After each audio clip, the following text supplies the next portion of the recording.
ఎదిగే పిల్లలకి ఈ లడ్డు ఒకటిస్తే చాలండి, వాళ్ళ బోన్స్కి వాళ్ళ ఎదుగుదలకు చాలా ఉపయోగపడుతుంది.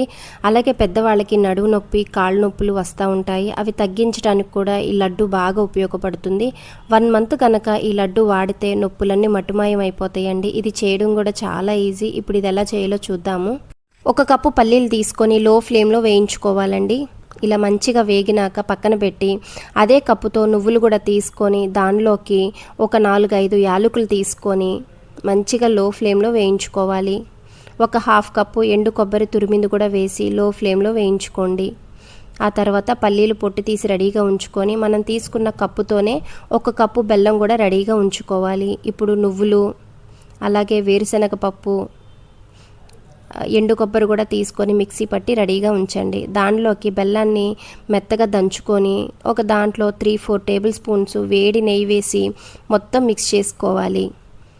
ఈ పౌడరు బెల్లం అనేది మొత్తం మిక్స్ అయిపోవాలండి. దాని తర్వాత చిన్న చిన్న లడ్డూలు చేసుకుంటే మన పల్లీల లడ్డు రెడీ అయిపోయింది. మీరు కూడా చేసి ఎలా ఉందో చెప్పండి.